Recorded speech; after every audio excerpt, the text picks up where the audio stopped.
Before we dive in, don't forget to leave a like and subscribe for more videos like this. Why are cars so expensive these days? Let's break it down in a way that makes sense. First, let's rewind to early 2020. When the pandemic hit, it triggered a global economic freeze, and for the auto industry, this was a seismic shock. Car factories, massive hubs of activity, went eerily silent almost overnight to protect workers. But it wasn't just the main assembly lines. The entire global supply chain, a complex web of parts suppliers from dozens of countries, ground to a halt. A single car has about 30,000 parts, and if even one tiny component couldn't be shipped, you couldn't build the car. This created an immediate and severe production bottleneck. At the same time, a massive behavioral shift was happening. Public transportation and ride-sharing services suddenly felt risky. The car transformed from a simple mode of transport into a personal safety bubble, a sanctuary on wheels. With flights canceled and travel restricted, many people also had extra cash from unused vacation funds. They started dreaming of road trips and escaping their homes, and a personal vehicle was the key to that freedom. This wasn't just about commuting. It was about reclaiming a sense of control in a world that felt very out of control. So you have this perfect storm brewing. On one side, the supply of new cars was plummeting. On the other, the demand for personal vehicles was exploding. It's the most fundamental rule of economics. When massive demand crashes head-on into crippled supply, something has to give, and that something was the price tag. Dealerships that once had lots full of cars were now getting just a handful in each shipment.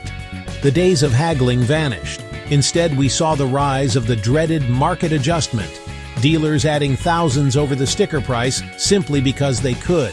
This supply and demand crunch was the initial spark that lit the fire of soaring car prices. Second, the famous chip shortage. Modern cars are basically rolling computers with touchscreens, sensors, and backup cameras. Without those little chips, cars can't be finished.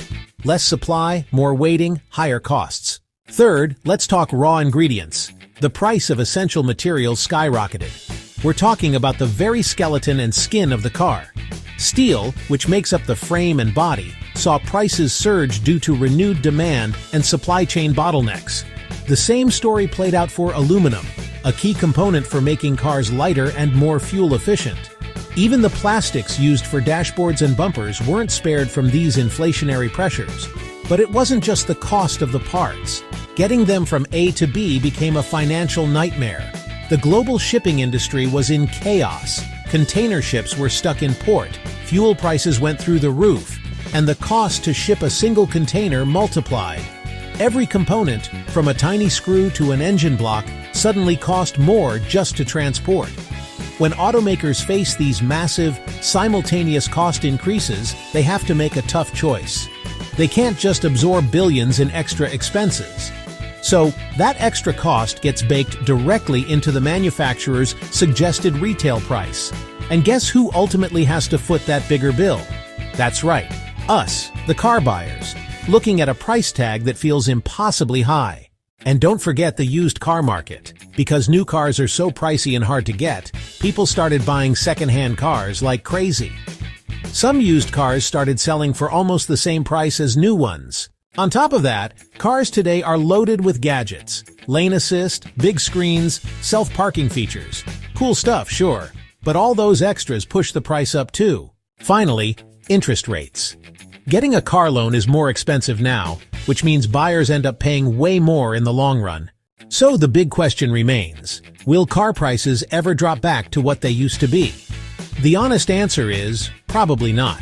The economic shockwaves from the pandemic, combined with persistent inflation and supply chain restructuring, have fundamentally reset the cost baseline for manufacturers.